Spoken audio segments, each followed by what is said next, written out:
नमस्कार छात्रों, आज मैं आपको BSc second year zoology paper first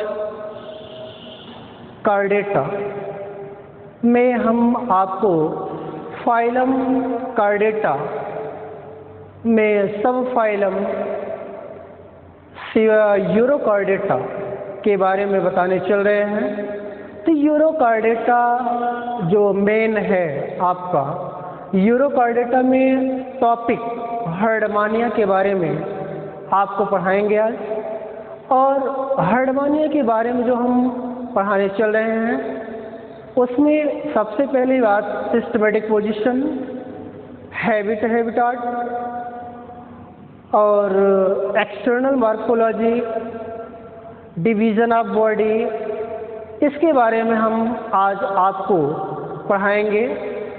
इसके पहले हम पिछले क्लास में आपको सब फाइलम यूरोकार्डेटा के सामान्य लक्षण, वर्गीकरण मीन्स जनरल कैरेक्टर्स और क्लासिफिकेशन आपको पढ़ाए थे और आपको समझाए थे और आपको अच्छा भी लगा था।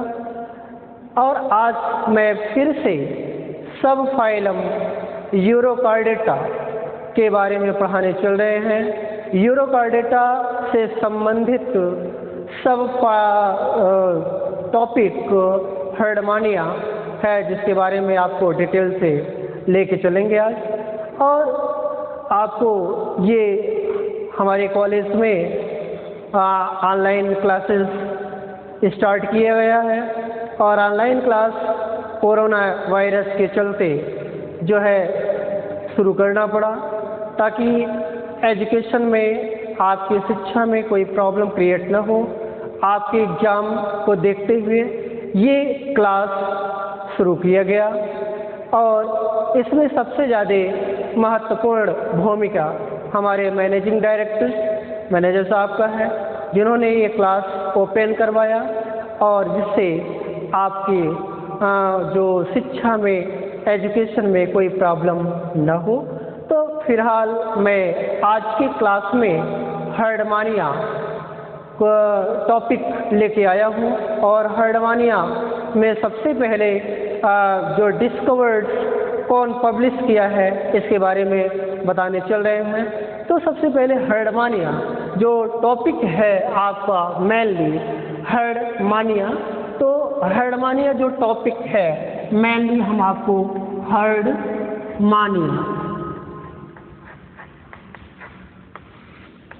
हर्डमानिया टॉपिक लेके आए हैं। तो हर्डमानिया में मेनली पब्लिश कौन किया है? The description that follow is based mainly on the work of SM. Das on Herdmania. Pallida first published in 1936. Means Herdmania is the first described and published by the S.M. Das in 1936. S.M. Das was first published. S.M. Das was first published by Herdmania in 1936. 1936। तो छात्रों, ये जो mainly आपका Herdmania जंतु है, animals है, उसको first जो पब्लिश किया है वो वैज्ञानिक है एस.एम. दास इन 1936। 1936 ईस्वी में इन्होंने फर्स्ट पब्लिश, पहली बार जो है प्रथम बार वो पब्लिश किए 1936 ईस्वी में। अब नेक्स्ट टॉपिक की बात आती है, नेक्स्ट पॉइंट की बात आती है, तो वहाँ पे आपका सिस्टमेटिक पोजीशन मीन्स वर्गीकरण। हमने आपको पहले से बताते चले आ रहे हैं कि कोई भी टॉपिक पढ़ाने के पहले जो भी टैक्सोनॉमी पेपर है, जो कार्डेटा पेपर है बीएससी सेकेंड ईयर का, उसमें हम आपको सिस्टमेटिक पोजीशन हमेशा बताते चले आ रहे हैं। और सिस्टमेटिक पोजीशन मीन्स होता है वर्गीकरण, और क्लासिफिकेशन। जिस भाषा में आपको समझ में आ जाए उसको आप एक्सेप्ट कर लीजिए। तो अब यहाँ पे सिस्टमेटिक पोजीशन मीन्स वर्गीकरण और क्लासिफिकेशन। तो phylum protozoa, sub phylum urochordata, class ascidiacea, order stolidobranchia, genus और टाइप हर्डमानिया। तो आपको हमने यहाँ पे दिखाया भी कि phylum systematic position phylum chordata, sub phylum urochordata, class ascidiacea, order stolidobranchia, type Herdmania. तो ये तो रहा आपका वर्गीकरण, जिससे हम एनिमल्स को पहचान सकते हैं कि किस वर्ग में उसका गण क्या है, उसका वंश क्या है, उसकी जाति क्या है। तो ये आपका वर्गीकरण करने से एनिमल्स का डिटेल हमें पता चल जाता है, जिसके माध्यम से हम आपको समझा सकते हैं और आपके समझ में आ जाएगा। इसलिए वर्गीकरण बताया जाता है। सबसे बड़ी बात है कि एनिमल्स के पहचान करने के लिए जो साइंटिस्ट ने वर्गीकरण किया वो बहुत ही महत्वपूर्ण पॉइंट है। अब हम नेक्स्ट पॉइंट आपको हैवी डिस्ट्रीब्यूशन, जियोग्राफिकल डिस्ट्रीब्यूशन कि भौगोलिक रूप से इसका विस्तार कहाँ पर किया गया है, इसमें कितने स्पीसीज पाए जाते हैं और कौन सी स्पीसीज, कौन सी जातियाँ हमारे इंडिया में, हमारे भारत में पाए जाते हैं। तो डिस्ट्रीब्यूशन की बात आई तो the genus Herdmania is of world wide occurrence represented by 12 known species, only in 4 species of India. The Herdmania pallida and Herdmania culonia and Herdmania immensis. The first two are shallow coastal water species of Indian, and the last two species are deep waters. Means इसमें total जो distribution of geographical के आधार पे animal का जो distribution किया गया है वो मैनली 12 स्पीसीज, 12 जातियाँ पाए जाते हैं टोटल, जिसमें से 4 जातियाँ इंडियन हैं और वे 4 जातियों में से 2 जातियाँ आपके डीप वाटर में पाए जाते हैं और जो फर्स्ट 2 जातियाँ हैं वो आपके सैलो कास्टल वाटर पे पाए जाते हैं। तो ये तो रहा आपका जियोग्राफिकल डिस्ट्रीब्यूशन। मीन्स आपके जैसे हमने आपको दिखाया कि टोटल इसमें आपके जो जियोग्राफिकल के आधार पे दिया गया है वो है 12 स्पीसीज, 12 स्पीसीज दिखाए गए हैं, जिसमें से आपके 4 स्पीसीज आपके इंडियन हैं, 4 स्पीसीज इंडियन। तो टोटल कितने हैं? 4 स्पीसीज हैं हर्डमानिया के। कि हर्डमानिया जो हमारा एनिमल्स है उसमें आपके टोटल 12 जातियाँ होती हैं, जिसमें हमने आपको दिखाया भी है, और 12 जातियों में से 4 जातियाँ जो है इंडियन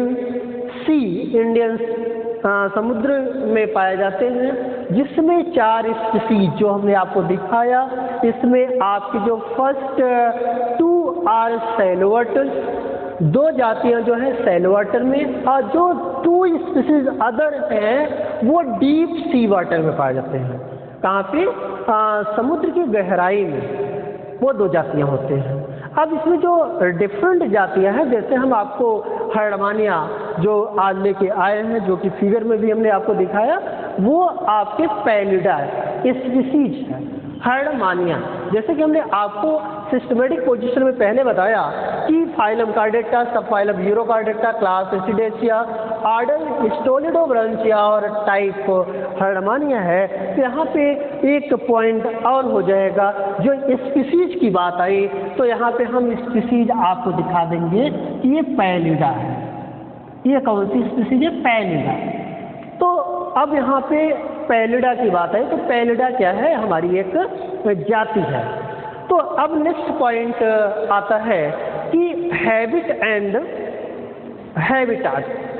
तो सबसे पहले हैबिट एंड हैबिटाट की बात आती है तो एनिमल का स्वभाव, स्थान क्या होता है और कहाँ पे पाए जाएंगे। तो ये मेनली जो आपकी बात है हैबिट एंड हैबिटाट। वैसे भी आप जानते हैं हैबिट मीन्स आदत होती है, हैबिटाट मीन्स वास, स्वभाव, स्थान, कहाँ पे एनिमल्स पाए जाएंगे।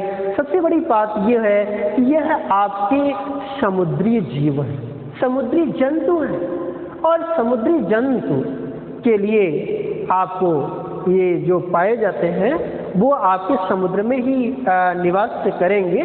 तो इसमें जो मेन डिफाइन हमने किया है इसमें दिखाए भी हैं कि Herdmania pallida is an exclusively marine and very common ascidian found in shallow water all along the Indian sea coast. तो हर्डमानिया पैलिडा वो मेनली आपके कोस्टल वाटर, जो समुद्र का किनारा है, exclusively marine and very common ascidian, ये ascidian class से रिलेटेड है, इसलिए एसिडियन में पाए जाते हैं। और इसमें ये सैलो वाटर्स, जो समुद्र का सैलो वाटर, सैलो मीन्स होता है छिछिला जल, सैलो वाटर में ये हर्डमानिया पैलिडा पाए जाते हैं।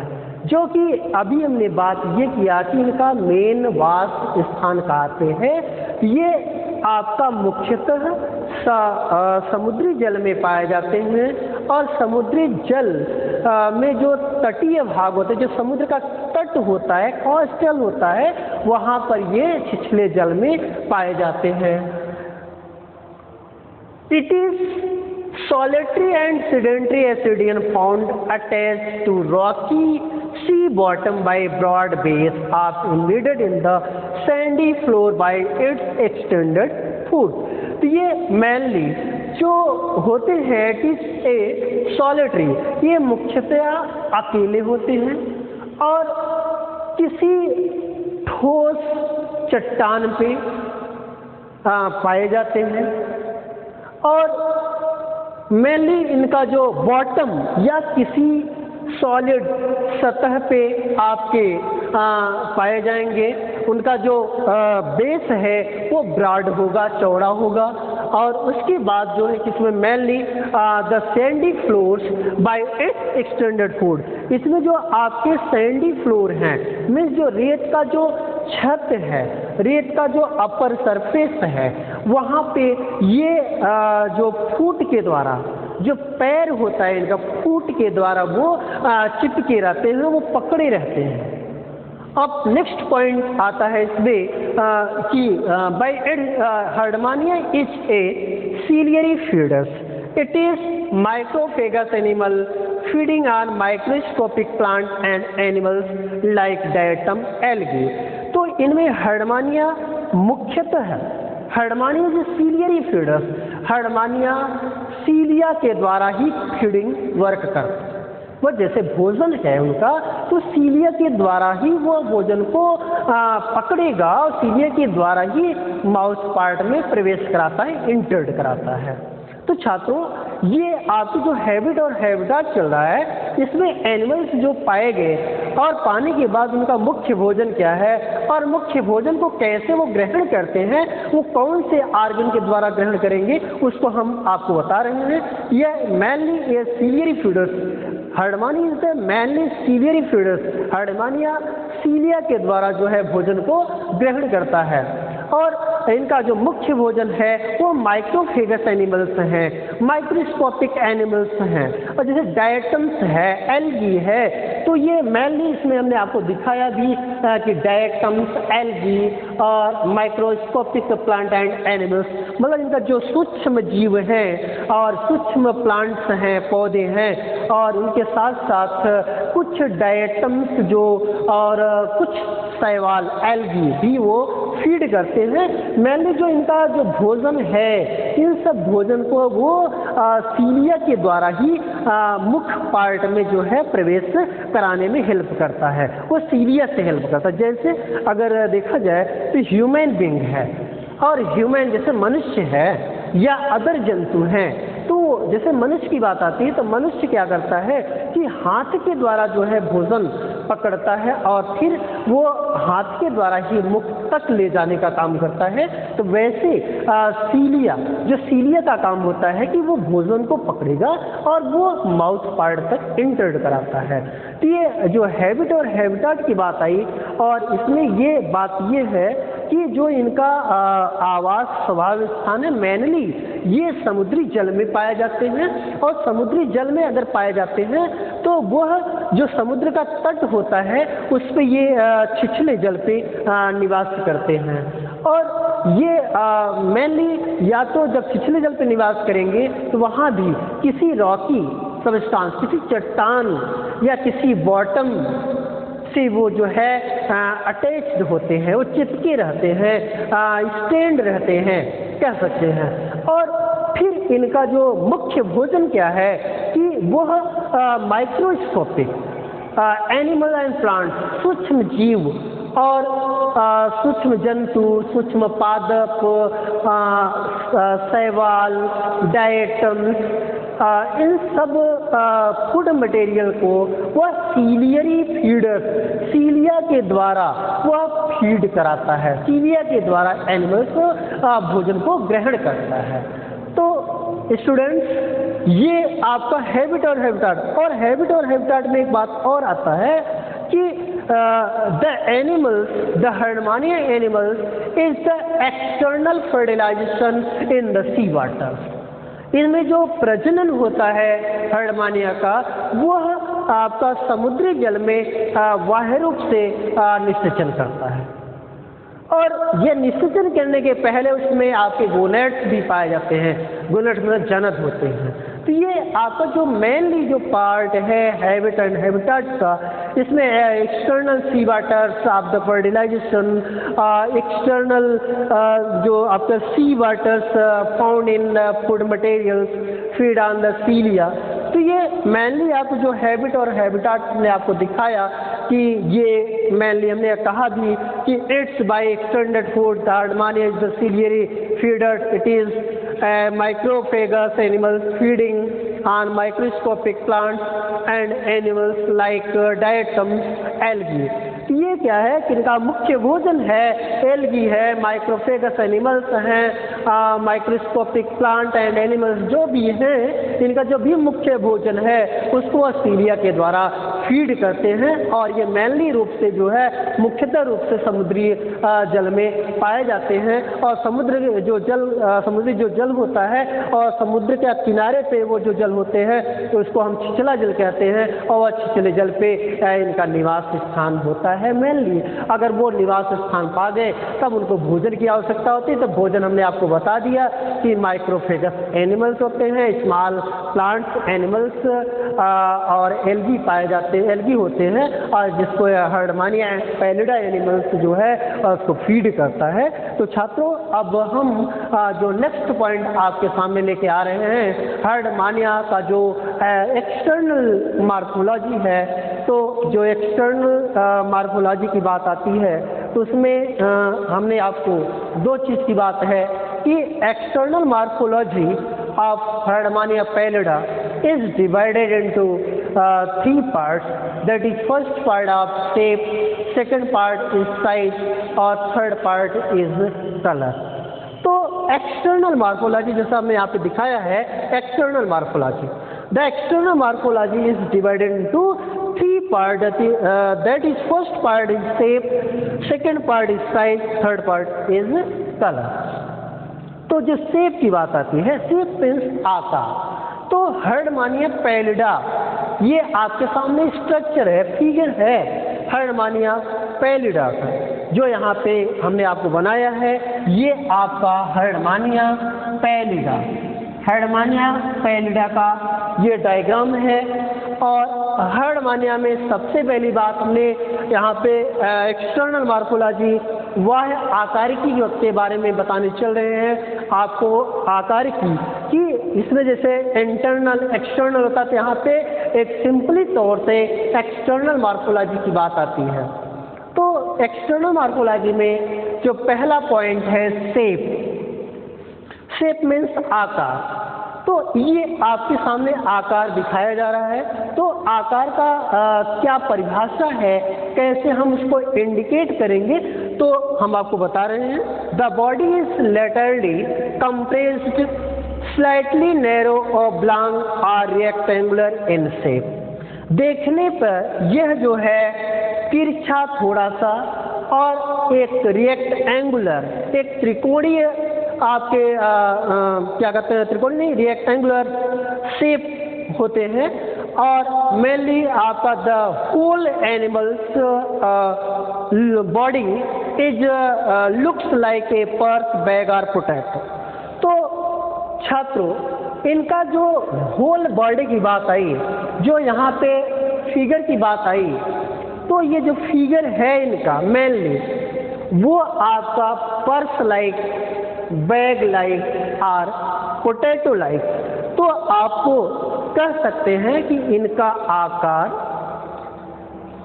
बैग की तरह होता है या पर्स, जैसे हम लोग पर्स लेके चलते हैं तो पर्स शेप या पोटैटो शेप।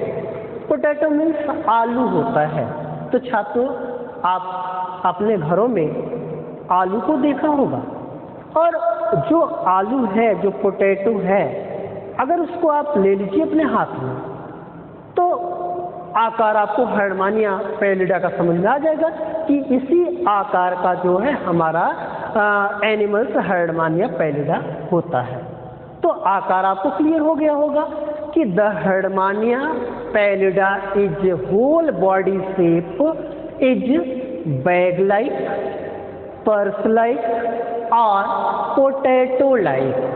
अगर पर्स और बैग नहीं समझ में आ रहा है तो पोटैटो जो आप पर डे यूज कर रहे हैं वो उस लाइक का जो है उसके आकार का आपका हर्डमानिया पैलिडा का आकार दिखाई पड़ता है। नेक्स्ट पॉइंट साइज की बात आती है। इसका माप जो है, माप क्या है, मेनली जो इसकी माप है साइज। अभी तो आकार बताए कि यह purse shape, bag shape, potato shape होता है, तो अब इसकी साइज क्या है? तो साइज क्या है? The an average adult measure about 9.5 centimetre long. Total जो एंटीरियर से पोस्टीरियर पार्ट की जो साइज है वो आपका 9.5 सेंटीमीटर लॉन्ग, 7 सेंटीमीटर ब्रॉड, जो ये चौड़ा है, जो ये पार्ट यहाँ से लेकर के डार्सल और वेंट्रल जो पार्ट है वो आपका 7 सेंटीमीटर लंबा होता है, ब्रॉड होता है, एंड 4 सेंटीमीटर थिक, और ये जो मोटाई है इसकी वो 4 सेंटीमीटर होता है। The foot when present measure 3 to 4 centimetre long. इसमें फुट की भी बात आ रही है, फुट आपका दिखाई पड़ रहा है। तो फुट की जो लंबाई है वो क्या है? 3 से 4 सेंटीमीटर। आपको दिखाया गया कि जो ये फुट है अगर इसकी लंबाई देखा जाए तो 3 से 4 सेंटीमीटर। हमने आपको दिखाया भी कि 3 से 4 सेंटीमीटर जो है लॉन्ग होता है, जो फुट है, और बाकी जो आपका टोटल लंबाई है एंटीरियर से पोस्टीरियर वो आपका मेनली 9.5 सेंटीमीटर लॉन्ग। क्या है टोटल? 9.5 सेंटीमीटर हर्डमानिया पैलिडा का शरीर लंबा होता है और 7 सेंटीमीटर, मतलब ये और ये पार्ट जो इसकी मोटाई है, जो चौड़ाई है, वो क्या है आपका 7 सेंटीमीटर। जैसे यहाँ पे हम आपको दिखा दे रहे हैं 7 सेंटीमीटर आपके ब्रॉड होते हैं। और इसकी मोटाई जो है थिक, हमने आपको बताया थिक क्या है कि जो इसके शरीर का, जो हर्डमानिया का जो शरीर है, वो जो मोटाई है पूरे होल बॉडी की, वो आपका जो है 4 सेंटीमीटर, आपके टोटल क्या है 4 सेंटीमीटर थिक, मोटा होता है। ये रहा आपका एक्सटर्नल मार्फोलॉजी में शेप और साइज की बात आई, तो हमने आपको शेप बता दिया कि मेनली रेक्टेंगुलर होते हैं। और एक बात कह सकते हैं कि ये आपका होल बॉडी जो होती है वो पर्स लाइक, बैग लाइक और पोटैटो लाइक होता है। जैसा कि आप जानते हैं कि जो शेप है आकार, अगर आपको पर्स, बैग अगर नहीं समझ में आता है तो पोटैटो शेप भी आप बता सकते हैं। और बहुत ही अच्छा एग्जाम्पल है पोटैटो, जो शेप दिया गया है बहुत ही अच्छा एग्जाम्पल है कि आप पोटैटो का नाम लेते आप समझ जाओगे। और उसके बाद अब जो साइज की बात आती है तो होल बॉडी, अब बॉडी में जैसे एंटीरियर, पोस्टीरियर, डॉर्सल, वेंट्रल जो पार्ट दिखाया गया, हमने आपको दिखाया भी कि यहाँ पे आपका एंटीरियर पार्ट हो गया और पोस्टीरियर पार्ट हो गया। अब एंटीरियर जो पार्ट है, अब एंटीरियर से पोस्टीरियर जो पार्ट की जो लंबाई है वो 9.5 सेंटीमीटर हो गया। और इसके बाद उसकी जो ब्रॉड है, जो चौड़ा है, वो आपका 7 सेंटीमीटर हो गया। और जो मोटाई है बॉडी का वो 4 सेंटीमीटर हो गया। इस तरीके से जो साइज क्लियर हुआ। और बॉडी में पोस्टीरियर पार्ट की तरफ आपके फुट अरेंज हैं, फुट दिखाए गए हैं। जो पैर है वो पैर आपके 3 से 4 सेंटीमीटर जो है लॉन्ग होते हैं, 3 to 4 सेंटीमीटर लॉन्ग आपके लॉन्ग पाए गए। तो इस तरीके से आपको जो साइज की बात है तो साइज भी आपको कंफर्म हो गया। अब नेक्स्ट पॉइंट हम चलेंगे कलर लेके। तो कलर की बात है कि इसका रंग, इसमें 2 पॉइंट की बात होती है। जो कलर है, कलर में एक तो प्रिजर्व एनिमल और एक फ्रेश स्पेसिमेन। अगर जो फ्रेश स्पेसिमेन है, जो फ्रेश एनिमल्स है, उनका कलर पिंकिश होगा। जैसा हमने दिखाया भी है कि fresh specimen are pinkish in colour due to distribution of the superficial blood capillaries in the test. तो इसमें जो टेस्ट की बात आती है, और टेस्ट बहुत ही इम्पॉर्टेंट ऑर्गन्स है। टेस्ट के द्वारा एनिमल्स एक तरीके से सर्कुलेशन भी मदद करता है। रिस्पायरेशन, मेनली वो रिस्पायरेटरी ऑर्गन्स कह सकते हैं, रिस्पायरेशन कर सकता है। तो स्टूडेंट्स, जो यहाँ पे कलर की बात आई, तो जो फ्रेश एनिमल्स है, जो फ्रेश स्पेसिमेंस है, वो उनका जो रंग है वो पिंक मीन्स गुलाबी कलर का होगा। और नेक्स्ट बात यह आती है कि the preserve specimen appear yellowish brown colour. और जो प्रिजर्व किए गए हैं उनका कलर आपका येलोइश ब्राउन होगा, जो देखने में, जैसा कि हम लोग लैब में जब स्टडी करते हैं एनिमल्स का, तो लैब में स्पेसिमेन को दिखाया जाता है। लैब के अंदर स्पेसिमेन और स्लाइड्स होते हैं, तो वहाँ पे जो एनिमल्स होते हैं, जो एनिमल्स जो मेन्स हैं, तो वहाँ पे एक फ्रेश, जैसे नेचुरल जो है देखने में समुद्र में जो पाए जा रहे हैं एनिमल्स, तो उनका कलर जो है पिंक कलर का होगा। और जैसे अगर लैब के अंदर रख दिया जाएगा या प्रिजर्व किया जाएगा कहीं पर भी, तो उनका कलर धीरे धीरे येलोइश ब्राउन कलर में वो जो है अपीयर दिखाई पड़ने लगते हैं। तो स्टूडेंट्स, ये तो हमारा एक्सटर्नल मार्फोलॉजी की बात आई। तो यहाँ पे हमने आपको 3 पॉइंट समझाया।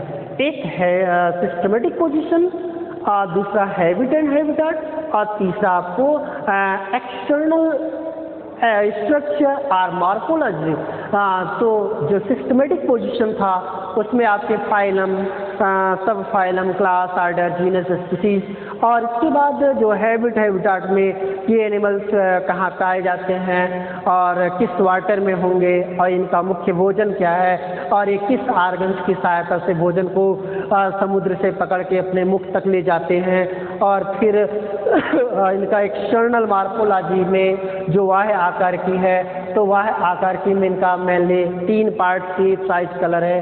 तो शेप क्या है, जैसे पर्स, बैग या पोटैटो शेप होते हैं, और नेचुरल वैसे देखेंगे तो रेक्टेंगुलर शेप दिखाई देता है, और टोटल बॉडी का जो होल बॉडी शेप है वो potato shape, bag shape, purse shape दिखाई पड़ते हैं। फिर इनका साइज है, साइज जो लंबाई है उन पूरे बॉडी का वो 9.5 सेंटीमीटर्स, जो क्या कहते हैं कि जो चौड़ाई है, जो ब्रॉड है वो 7 सेंटीमीटर, और जो बॉडी का मोटाई है वो 4 सेंटीमीटर जो है ठीक होता है। तो इस तरीके से जो इसमें बॉडी का जो एक्सटर्नल मार्फोलॉजी है उसको हमने आपको कंप्लीट किया और आपको अच्छे से क्लियर भी हुआ होगा। अब नेक्स्ट पॉइंट हम आपको लेके आएंगे।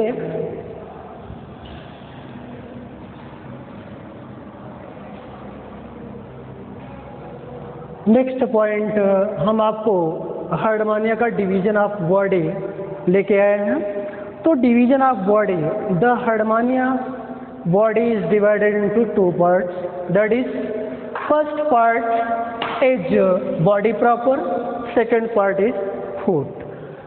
तो बॉडी प्रॉपर फिगर में हमने आपको दिखाया है कि फर्स्ट पॉइंट जो आपका बॉडी प्रॉपर जो आउटर पार्ट है, जो फर्स्ट पार्ट है, ये क्या है, पहला पार्ट जो कि हमने बॉडी प्रॉपर दिखाया।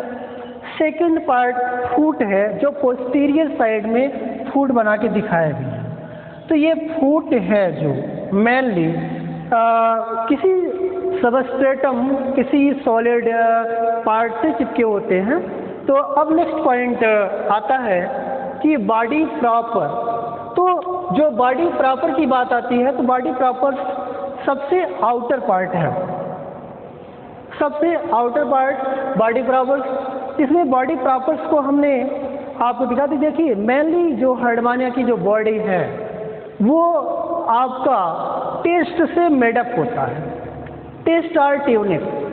अब टेस्ट का नाम आपने इसी एनिमल्स में जो बाह्य आवरण है, एक तरीके से एक आर्गन्स है बॉडी में।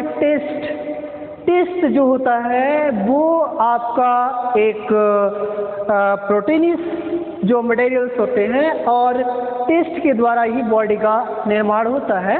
और यहाँ पे जो पहला पार्ट है, जैसे हमने कहा कि Herdmania body is divided into 2 parts, that is first part of the body proper and second type is the foot. तो बॉडी प्रॉपर, बॉडी प्रॉपर सबसे वाय पार्ट, सबसे पहला पार्ट है जो कि हम आपको अब इसको डिफाइन कर रहे हैं। The distal free part of the animals is body proper. जो डिस्टल पार्ट है इसको ही बॉडी प्रॉपर कहते हैं। It is broader and longer than the basal part of foot. तो जो फुट पार्ट है वो आपका ब्रॉड और लॉन्गर होते हैं, और जो फुट है वो आपका पोस्टीरियर पार्ट्स में पाए जाते हैं। अब main the free end of the body proper is draw into 2 short cylindrical projection called branchial and atrial siphons or funnels। तो इसमें जो हर्डमानिया की जो बॉडी है उसमें 2 आपके सिलेंड्रिकल टाइप के जो है पार्ट्स होते हैं, जिसको हम ब्रांचियल साइफन्स और एट्रियल साइफन बोलते हैं। दोनों साइड में आपको हैं, यहाँ पे आप देख रहे हैं ये आपके ब्रांचियल साइफन और ये एट्रियल साइफन। उससे रिलेटेड आपके ब्रांचियल एपर्चर और एट्रियल एपर्चर होते हैं। अब यहाँ पे बात ये आई कि जो 2 पार्ट होते हैं बॉडी प्रॉपर में ही आपके ब्रांचियल साइफन और एट्रियल साइफन दिखाए जाते हैं। नेक्स्ट ये पार्ट है द ब्रांचियल और oral siphon is smaller about. जो ब्रांचियल साइफन है वो आपके छोटा होता है, जिसकी लंबाई 1 सेंटीमीटर होती है। ये आपके जो ब्रांचियल साइफन है, जो ब्रांचियल साइफन है इसका जो लंबाई है वो आपकी 1 सेंटीमीटर, 1 सेंटीमीटर होता है। और next the atrial siphon is the longer size. The atrial siphon is longer. The atrial siphon is the measure about 1.5 centimetre. तो बॉडी प्रॉपर में दो पार्ट मेन होते हैं, एक आपका branchial siphon, second atrial siphon. The body proper is the distal part is called body proper. The body proper is the two parts, that is first part is branchial siphon and second part is the atrial siphon. The branchial siphon is the in current of the food and water throwing in the body, and the atrial siphon is the X current out of the body. तो जो branchial siphon, यहाँ मैं आपको दिखाया भी कि जो directed about it's terminal opening is called the atrial aperture x current opening. जो एट्रियल एपर्चर होता है वह एक्स करंट, कोई भी वाटर, कोई भी मटेरियल है तो उसको बॉडी से कैसे एक्स करंट कर रहा है, कैसे बाहर कर रहा है, वो ओपनिंग होती है। The each aperture is the guarded by the 4 distinct lobe or lips formed by the much elastic test। इसमें जो ये आपके साइफन हैं, जो एपर्चर हैं, जो ये एपर्चर है ब्रांचियल और एट्रियल एपर्चर, इन दोनों एपर्चर्स में जो आपके लोब्स पाए जाते हैं वो होते हैं 4 लोब्स। 4 लिप्स और लोब, 4 जो है लिप्स ओस्ट पाए जाते हैं, ओस्ट होते हैं, लिप्स मीन्स ओस्ट होता है, तो 4 ओस्ट मिल करके इसको बनाते हैं। और इनका जो इंटायर पार्ट, जो आउटर पार्ट है वो मेडअप करता है इलास्टिक टेस्ट। जो टेस्ट है वो आपका लचीला होगा, जिसके सहारे ये इन करंट और एक्स करंट जो है मटेरियल को अंदर और बाहर करते हैं। जैसे कोई फ्रेश मटेरियल है तो उसको वह ब्रांचियल साइफन से एडाप्ट करते हैं और वो मतलब अंदर ले जाते हैं, और जो मेनली वेस्ट मटेरियल है वो शरीर से एट्रियल एपर्चर से बाहर करता है। और एट्रियल साइफन इसमें आपके जो एपर्चर हैं वहाँ पे टोटल 4 लोब्स पाए जाते हैं। Each aperture is surrounding the 4 lobes are lips. The lobe or lip is made up by the elastic test। वह इलास्टिक टेस्ट के द्वारा जो है बना होता है, और जिसकी सहायता से कोई भी अपशिष्ट मटेरियल एट्रियल साइफन की तरफ से जो है वो बाहर हो जाए, उसके हेल्प की सहायता से बाहर हो जाए। और जो ब्रांचियल साइफन है इससे जितना भी फूड मटेरियल जो इंटर्ड करते हैं तो वो जो है कि इन साइफन की सहायता से अंदर की तरफ प्रवेश करते हैं। नेक्स्ट पॉइंट आता है कि foot, the foot is entirely made by the test और ट्यूनिंग। जो ये फूट है, जो फूड मेडअप होता है, जो पैर बनता है वह जो है टेस्ट का बना होता है।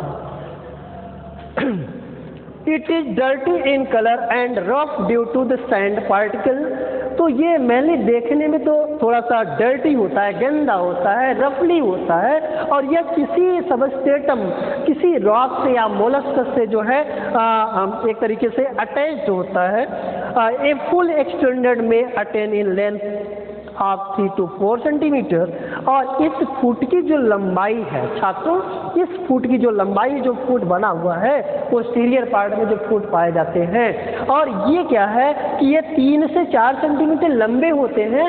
और यह अगर सैंडी पार्टिकल्स में है, सबस्ट्रेटम पे है, तो वह कम से कम किसी जो है 3 से 4 सेंटीमीटर लंबे जो पैर होते हैं वो मोलस्कस सेल से बने होते हैं, और या किसी रॉक से, चट्टान से जो है कि ये वो एक तरीके से सबस्ट्रेटम पे जो है पाए जाते हैं। इनकी जो साइज है वो वेरिएबल होगा, जो शेप और साइज है वो वेरिएबल होगा, क्योंकि फूट का साइज एक जैसा सब मतलब कि इस स्पीशीज में नहीं पाए जाएंगे। तो ये आपका जो मेनली आपके जो दो पार्ट हैं, हमने बताया कि हर्डमानिया के शरीर में दो भाग होते हैं, शरीर में दो पार्ट्स होते हैं। पहला आपका बॉडी प्रॉपर है और सेकंड फुट है। तो बॉडी प्रॉपर्स जो होते हैं वो डिस्टल पार्ट्स होते हैं, जो आउटर पार्ट्स होते हैं, एक तरीके से आपका एंटीरियर पार्ट्स होते हैं। उसमें आपके दो पार्ट्स अलग से दिखाए गए हैं, ब्रांचियल साइफन और एट्रियल साइफन। और ब्रांचियल और एट्रियल साइफन मिल करके जो है ब्रांचियल एपर्चर और एट्रियल एपर्चर का निर्माण करते हैं। और जो ब्रांचियल साइफन्स है, जो ब्रांचियल एपर्चर है, उसमें आपके जो है 4 लोब से मिल करके बना होता है, चाहे वो ब्रांचियल एपर्चर हो चाहे एट्रियल एपर्चर हो। अगर ब्रांचियल एपर्चर है तो वह ब्रांचियल एपर्चर की सहायता से वह फ्रेश वाटर और फूड मटेरियल को जो है फीडिंग करता है। एक तरीके से वो माउथ का निर्माण होता है उसमें, और वो माउथ का वर्क करता है। और इसमें दूसरा पार्ट जो एट्रियल साइफन्स है, एट्रियल एपर्चर जो निर्माण हो रहा है, एट्रियल एपर्चर में भी 4 लोब और लिप्स पाए जाते हैं, जिसकी सहायता से वह जितने भी अपशिष्ट मटेरियल हैं उसको शरीर से बाहर करता है, एट्रियल एपर्चर। तो ये आपके जो और इनका जो लंबाई है, अगर हम ब्रांचियल साइफन की बात करते हैं तो वो देखने में शार्ट होता है, छोटा होता है, उसकी लंबाई 1 सेंटीमीटर होती है। और जो एट्रियल साइफन्स होता है वो देखने में बड़ा होता है और उसकी लंबाई 1.5 सेंटीमीटर होती है। तो स्टूडेंट्स, ये रहा आपका डिवीजन ऑफ बॉडी। और ये जो बॉडी का निर्माण होता है वो टेस्ट और ट्यूनिक से बना होता है, टेस्ट और ट्यूनिक। अब टेस्ट और ट्यूनिक जो होता है वो इलास्टिक होता है, वो क्या होता है, इलास्टिक, लचीला होता है, और लचीले टेस्ट से मिलकर बना होता है, जिसकी सहायता से बॉडी के अंदर जो भी अपशिष्ट मटेरियल है और जो भी शुद्ध मटेरियल है वो अंदर लेता है और फिर उसको बाहर निकालने में कोई प्रॉब्लम नहीं होती है। नेक्स्ट पार्ट आता है टेस्ट और ट्यूनिक। अब हम नेक्स्ट पार्ट की बात करते हैं, टेस्ट और ट्यूनिक। अब नेक्स्ट पॉइंट हम आए हैं कि हर्डमानिया में अभी टेस्ट की बात चल रही थी कि फूट और बॉडी प्रॉपर जो फूट का मेडअप जो किया है वो टेस्ट है। तो टेस्ट और ट्यूनिक, तो टेस्ट और ट्यूनिक एक तरीके से वह रिस्पायरेटरी आर्गन्स भी कहा जाता है उसको, क्योंकि बहुत ही इम्पोर्टेंट आर्गन्स है टेस्ट और ट्यूनिक। वो बॉडी में जो फूट पार्ट को मेडअप कर रहा है और दूसरी तरफ वो रिस्पायरेटरी आर्गन्स भी है छात्रों। तो इसको हम इसका डेफिनेशन बता देते हैं कि द टेस्ट और tunic form a protective covering around the body and also act as an accessory respiratory organ. Test और ट्यूनिक एक तरीके से बॉडी का एक कवर है, एक जैकेट या कवर का काम करता है, और दूसरी तरफ से वो एक आपका रिस्पायरेटरी आर्गन्स है। It is soft 4 to 8 mm thick, leathery and translucent. वो जो टेस्ट है वो 4 सेंटीमीटर मोटा और एक लेदर, एक चमड़े का जो है ट्रांसलूसेंट टाइप का मटेरियल्स होता है। The test is wrinkled in appearance with a number of fold and depression are running all over the surface. जो टेस्ट है वो बॉडी पे देखने से आपके रिंकलेट, एक झुर्रीदार स्ट्रक्चर दिखाई पड़ता है। जो टेस्ट ये पार्ट आपका है, टेस्ट एक आपका झुर्रीदार, जो यही पार्ट आपका जो है टेस्ट का काम करता है। और टेस्ट इसकी जो मोटाई है एक तरीके से वो आपके 4 सेंटीमीटर्स होते हैं, जो 4 to 8 mm आपका थिक होता है, 4 से 8 मिलीमीटर थिक होता है। और ये कवर एक सुरक्षा कवच होता है, और ये तरीके से रिस्पायरेटरी आर्गन्स भी कहलाता है।